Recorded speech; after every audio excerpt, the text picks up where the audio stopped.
مختلف روایات آتی ہیں۔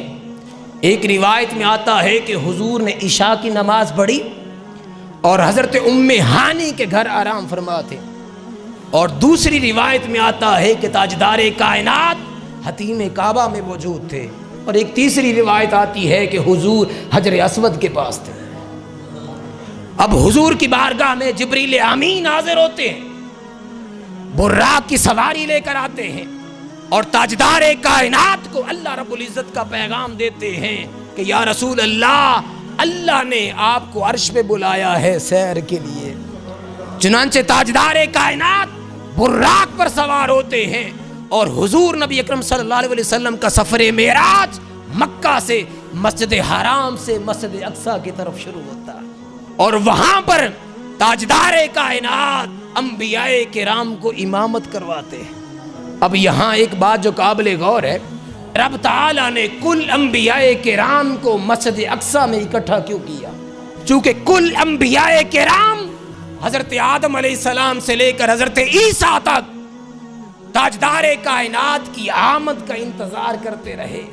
ہر کسی کی خواہش تھی کہ ہم حضور کا استقبال بھی کریں، ہم حضور کا دیدار کریں، اور وہ جو اللہ پاک نے فرمایا تھا کہ تم میں اگر میرا محبوب آ جائے، تمہاری نبوت کا زمانہ ہو، تمہارے دور حکومت ہو، این اس وقت اگر میرا محبوب آ جائے تو کیا کرنا؟ لَتُؤْمِنُنَّ بِهِ وَلَتَنْصُرُنَّ، تو ان پر ایمان بھی لانا اور ان کی مدد بھی کرنا۔ چونکہ کل انبیاء تاجدار کائنات کے استقبال میں بیٹھے رہے اور حضور کی آمد کا انتظار کرتے رہے، ہر کسی کی خواہش تھی کہ حضور کا دیدار کرے۔ تو اس شب معراج کو رب تعالیٰ نے فرمایا کہ اے کل انبیاء کرام، آج میرا محبوب پیغمبر سفر معراج پہ آ رہا ہے، اور میرا محبوب پہلے مسجد اقصی میں جائے گا۔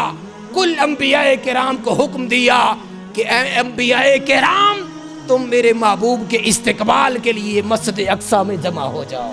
کل انبیاء کرام مسجد اقصی میں جمع ہوئے، پھر مختلف انبیاء کرام نے خطبے دیے، اور تاجدار کائنات جب پہنچے تو حضور نے بھی خطبہ دیا، اور پھر رسول کریم صلی اللہ علیہ وسلم نے امامت کروائی۔ کل انبیاء کرام نے حضور کے پیچھے نماز پڑھی۔ گویا اس طرح اللہ پاک نے اعلان کروا دیا کہ کل انبیاء بھیجے ہوئے میرے ہیں، مگر ان کا امام الانبیاء ہوگا، خاتم الانبیاء ہوگا۔ حضور نبی مکرم صلی اللہ علیہ وسلم کو یہ اعزاز اللہ پاک نے عطا فرمایا کہ مسجد اقصی کے اندر حضور نے کل انبیاء کرام کی امامت فرمائی۔